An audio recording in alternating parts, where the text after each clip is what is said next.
ताईं सिंध में रहंदड़ समूरनि दोस्तनि खे लर्न विथ GFX चैनल ते भलीकार हिन उम्मीद सां त तव्हां सभु दोस्त ख़ैरियत सां हूंदा। जी त सबक 3 जी अॼु शुरूआत कंदासीं, जंहिंजो मौज़ू आहे पाकिस्तानी क़ौमियत जो मक़सदु।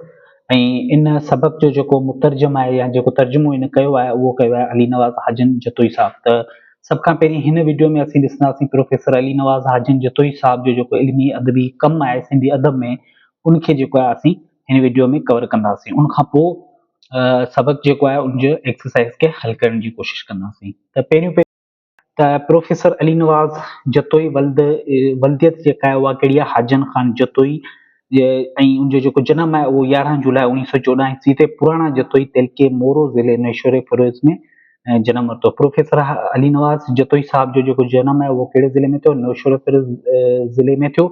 ऐं कई ईस्वी में थियो, 1914 ईस्वी में थियो। ऐं 1950 ईस्वी धारे सिंध यूनिवर्सिटी जे सिंधी शोबे में असिस्टेंट प्रोफेसर तौरु मुक़ररु थियो। ठीक है, पाण सिंधी यूनिवर्सिटी जे सिंधी शोबे में असिस्टेंट प्रोफेसर बि थी रहिया आहिनि। डॉक्टर गुलाम अली आलाना, डॉक्टर अब्दुल जवार जूनेजो, डॉक्टर गुलाम हुसैन, डॉक्टर हिदायत प्रेम संदसि शागिर्द हुआ। इहा हिकिड़ी वॾी एज़ाज़ जोगी ॻाल्हि आहे त साईं प्रोफेसर अली नवाज़ जतोई साहब जा जेके शागिर्द आहिनि उहे सिंध जा महान जेके अदीब आहिनि उहे हुआ, जंहिंमें डॉक्टर गुलाम अली आलाना, डॉक्टर अब्दुल जवार जूनेजो ऐं डॉक्टर गुलाम हुसैन, डॉक्टर हिदायत प्रेम पिणु शामिल आहिनि, जेके संदसि शागिर्द हुआ।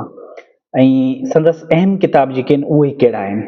संदसि अहम किताबनि में आहे त मियां अब्दुल रहीम गिरोड़ी जो सिंधी कलाम, मियां अब्दुल रहीम गिरोड़ी जो सिंधी जेको कलाम आहे उनखे तरतीब ॾिनो हो प्रोफेसर अली नवाज़ जतोई साहब। ऐं उनखां पोइ दीवान हाफ़िज़, सियासत नामो। हाणे सियासत नामो जेको किताबु आहे उहो कंहिंजो लिखियलु आहे? प्रोफेसर अली नवाज़ जतोई साहब जो लिखियलु आहे।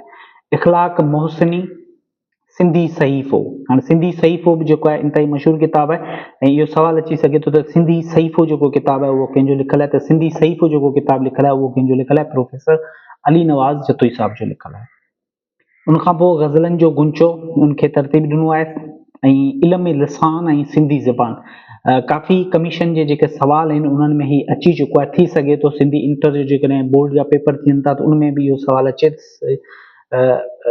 इल्म लिसान ऐं सिंधी ज़बान जेको किताबु आहे उहो कंहिंजो लिखियलु आहे? त इन जो सही जवाबु थींदो इल्म लिसान ऐं सिंधी ज़बान जेको किताबु लिखियलु आहे उहो प्रोफेसर अली नवाज़ जतोई साहब जो लिखियलु आहे। उनखां पोइ वीरू ऐं वहकरा, वीरू ऐं वहकरा बि संदसि लिखियलु किताबु आहे। ऐं लतीफ़ी लहरूं, हाणे लतीफ़ी लहरूं बि जेको आहे काफ़ी पेपर्स में जेको आहे इहो सवाल आयो आहे त लतीफ़ी लहरूं जेको किताबु लिखियलु आहे उहो कंहिंजो लिखियलु आहे? त इन जो सही जवाबु थींदो लतीफ़ी लहरूं जेको किताबु लिखियलु आहे उहो प्रोफेसर अली नवाज़ जतोई साहब जो लिखियलु आहे। तंहिंखां पोइ पाण 1996 ईस्वीअ ते वफ़ात कई। संदसि वफ़ात कॾहिं थी? 1996 ईस्वीअ ते। ऐं संदसि आख़िरी आरामगाह टंडे साईंदाद जे क़रीब, टंडे साईंदाद जे मुक़बरा शरीफ़ क़ब्रिस्तान में आहे। सो प्रोफेसर अली नवाज़ जे जेके अहम किताब ऐं उनजा जेके अहम शागिर्द या सिंधी अदब में जेको उनजो जेको कमु आहे उहो असां हिन वीडियो में पढ़ियोसीं। इंशाल्लाह ईंदड़ वीडियो में जेको असीं हिनजो जेको सबक़ु आहे पाकिस्तानी क़ौमियत जो मक़सदु, उनजा जेके सवाल जवाब आहिनि ऐं उनजूं जेके मश्क़ूं आहिनि उन्हनि खे हल करण जी कोशिशि कंदासीं। सो तेसीं ताईं पंहिंजो ख़्यालु रखिजो। अल्लाह हाफ़िज़।